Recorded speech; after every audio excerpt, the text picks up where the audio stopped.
देखो, दुनिया को निभाना है, संसार को निभाना है और परमात्मा को अपनाना है। ये संसार और साथी अपना कभी नहीं हुआ ना होगा। वास्तव में सच्चा साथी तो एक परमात्मा ही है। अगर संसार से प्रतिकूलताएं मिलती हैं तो उसमें भलाई है। अगर तुलसीदास जी को प्रतिकूलता ना मिली होती, तुलसीदास जी गए अपनी पत्नी के पास में, वो कहते हैं ना, वो कथा आती है कि मुर्दे पे सवार होकर के चले गए और सांप को पकड़ करके चढ़ गए, तो धिक्कार दी पत्नी ने ना, रत्नावली ने ना, क्या कहा कि इस हाड़ मांस के शरीर में जितना प्रेम है, यदि इतना ही प्रेम भगवान में होता, राम जी में होता, तो संसार का भय दूर हो जाता, संसार से तुम तर जाते। तुलसीदास जी को बात लग गई। क्यों?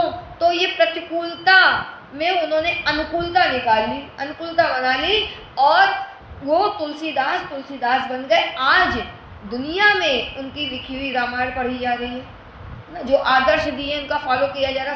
तो हम प्रतिकूलता को भी अनुकूलता बना लें। प्रतिकूलताएं अच्छी हैं, क्यों? हमारे हृदय में वैराग्य लाती। जो काम हम स्वयं नहीं कर पा रहे हैं ना, वो भगवान ने सामने वाले के माध्यम से करा दिया। अगर ज़्यादा अपनापन मिलेगा, ज़्यादा प्रेम मिलेगा, तो हम संसार से चिपक जाएंगे, आसक्त हो जाएंगे, और जब आसक्त हो जाएंगे तो उसी का चिंतन चलेगा, और उसके चिंतन में यदि श्वास निकल गई तो कहते अंत मता सुगता, तुम जिसका चिंतन कर रहे हो तुम्हें फिर उसी के पास आना पड़ेगा।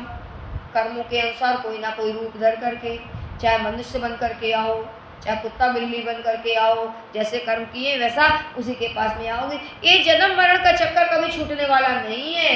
यदि संसार से प्रतिकूलता ना मिले तो वैराग्य नहीं होगा, और वैराग्य नहीं होगा तो भगवान के पास नहीं जाओगे, भगवान से प्रेम नहीं होगा, परमात्मा से अनुराग नहीं होगा, और जब तक भगवान से अनुराग नहीं है तो जन्म मरण का चक्कर छूटने वाला नहीं है। इसलिए प्रतिकूलताएं भी अच्छी हैं। भगवान का शुक्राना अदा करो, जैसे नारद जी ने अदा किया। इकलौते पुत्र थे अपनी माँ के, और संत लोग इसलिए अपने साथ नहीं ले गए, कथा भागवत में आती है ना, क्यों नहीं ले गए? तुम अपनी माता के इकलौते पुत्र हो, एकमात्र सहारे हो। अतः नारद जी के अंदर लगन थी, व्याकुलता थी, तो भगवान ने वैसी परिस्थिति बनाई। अर्धरात्रि के समय नारद जी की माँ गाय दूहने के लिए उठी, सर्प ने काट लिया, प्राणांत हो गया। नारद जी ने उसको परमात्मा की कृपा माना, अनुग्रह माना, और माता का अंत्येष्टि संस्कार करके निकल गए, ध्यान समाधि लगा के गए। क्यों? जीवन का लक्ष्य तो हमको परमात्मा को पाना है, और परमात्मा कैसे मिलेंगे? जब तक हमारे चित्त में उनका ध्यान नहीं होगा, उन पे विश्वास नहीं होगा, उन पे अपनापन नहीं होगा। इसलिए संसार को निभाओ और भगवान को अपनाओ। हम लोग उल्टा कर लेते हैं। हम लोग क्या करते हैं कि भगवान को तो निभाते हैं और संसार को अपनाते हैं। निभा दिया, पूजा कर ली, पाठ कर ली, आरती कर ली, बस काम हो गया। नहीं, इससे काम चलने वाला नहीं है, और बस चिंतन संसार का है। बल्कि क्या कहते हैं कि आप संसार के काम करते रहो, भले खूब करो, लेकिन चित्त में चिंतन किसका रखना है? भगवान का। तो इसलिए अगर वास्तव में अपने जीवन को सार्थक करना है, जीवन में शांति चाहिए, तो एक प्रभु हमारे हैं। और संसार में ये बताना भी नहीं है, बोलने की बात नहीं है, गुप्त रखने की बात है। अंदर से पक्का रखना है कि भगवान मेरे अपने हैं, संसार अपना नहीं है।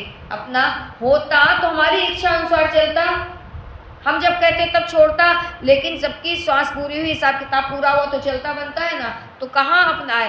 कौन आपके अनुसार चलता है?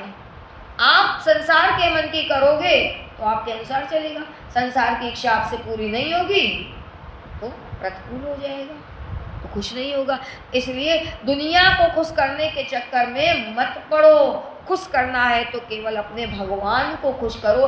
एक भगवान को खुश कर लिया, संसार अपने आप खुश हो जाएगा।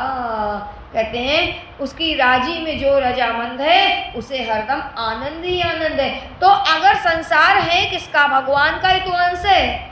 तो कोई अनुकूलता मिले या प्रतिकूलता मिले, हमें तो अपने आनंद में रहना है। हमें हर हाल में भगवान की कृपा महसूस करनी है और भगवान का शुक्राना अदा करना है। बोल सच्चिदानंद भगवान की जय। और कोई प्रश्न, कोई समाधान हुआ कि नहीं हुआ? और नहीं, ये बात